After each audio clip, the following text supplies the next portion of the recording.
नमस्कार मित्रों, मैं हूं आपका मित्र उमेश महादोशी। अविराम वाणी पर आपका हार्दिक स्वागत है।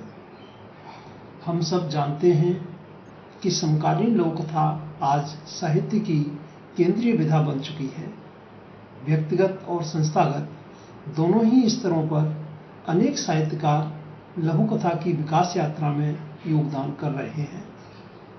यह अत्यंत सुखद और सकारात्मक बात है कि मूल रूप से अन्य विधाओं में सृजनरत रचनाकार अपने अनुभवों, तकनीक और रचनात्मकता के साथ आज बड़ी संख्या में लघुकथा सृजन से जुड़ रहे हैं।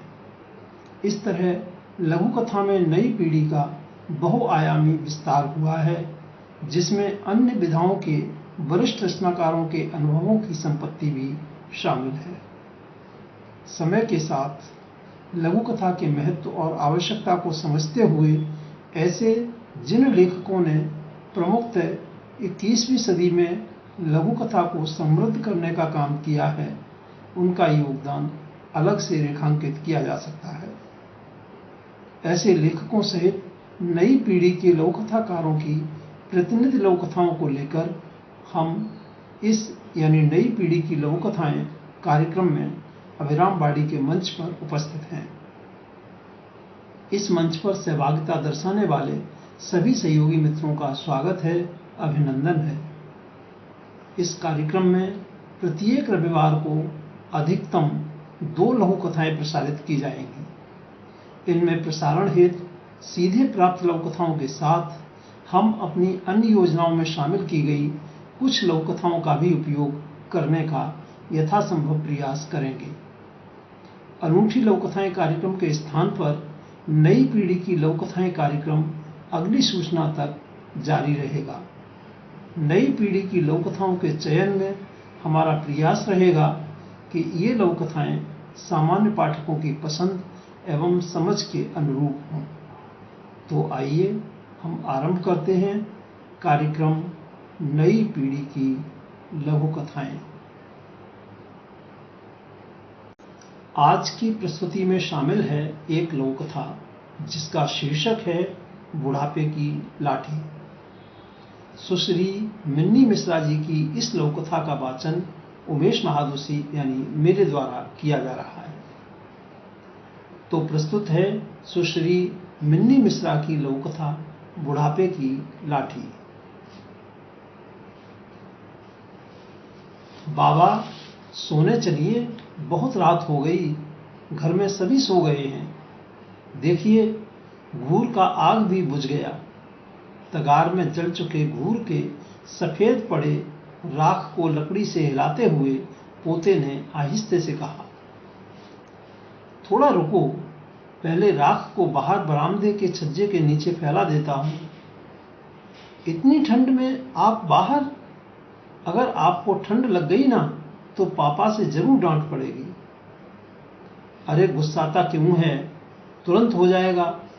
बाल्टी में राख उठाकर देता हूं, तू इसे बाहर पहुंचा दे। बूढ़े बाबा को मदद कर, बाबा ने पुचकारते हुए पोते से कहा। ओह, इस फालतू काम के चलते हमेशा पापा से आपको 2 बातें सुननी पड़ती हैं ना। फिर भी पिद्दी भर का है और गुरु घंटाल जैसी बातें करता है। चल पकड़ बाल्टी। राख भरी बाल्टी उसे पकड़ाते हुए बाबा ने मुस्कुरा कर कहा, पहले बताइए राख का होगा क्या? गद्दा बनेगा। हा हा हा, राख का गद्दा? पोते ने ठहाका लगाया।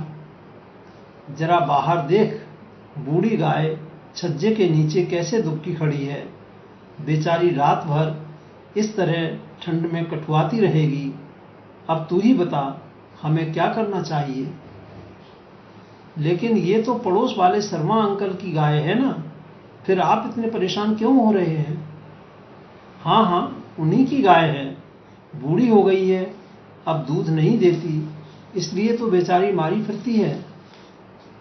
बाबा, मुझे पता है जानवर को अधिक ठंड नहीं लगती, छोड़िए इसे, अब जल्दी से सोने चलिए, मुझे सवेरे स्कूल जाना है। बाहर शीत लहर चल रही है, कोहरे के कारण हाथ का हाथ नहीं सूझ रहा। देख हम लोग देह पर कितने कपड़े लादे हैं, फिर भी ठंड के कारण घंटों से हम घूर ताप रहे हैं, और ये बेचारी बाहर ठंड में। पहले जब दूध देती थी तो ठंड में इसके देह पर बोरा बंधा रहता था, अब दूध नहीं देती है, इसलिए मालिक को गाय की कोई परवाह ही नहीं है। खैर चलो राख को वहां फैलाकर ऊपर से बोरा बिछा देते हैं, बन जाएगा उसका गद्दा। तब हमारी तरह यह भी गद्दे पर आराम से सो जाएगी। आनंदित वहीं पड़े पुराने बोरे को समेटते हुए पोते के साथ बाबा बाहर बरामदे के पास पहुंचे। राख भरी बाल्टी को छज्जे के नीचे पोता जैसे ही उड़ेलने लगा, उसकी नजर कंपकपाती बूढ़ी गाय पर पड़ी। वह भागता हुआ अपने कमरे में गया और वहां बिस्तर पर बिछे कंबल को झटके से खींच बाहर लाकर गाय के ऊपर उड़ा दिया। बूढ़ी गाय की शुष्क आंखें डबडबा गईं, मानो वो बाबा से कह रही थी, जरा भी फिक्र मत कीजिए, आपका पोता आपके बुढ़ापे की लाठी बनेगा। हर्षित हो बाबा ने पोते को गले से लगा लिया।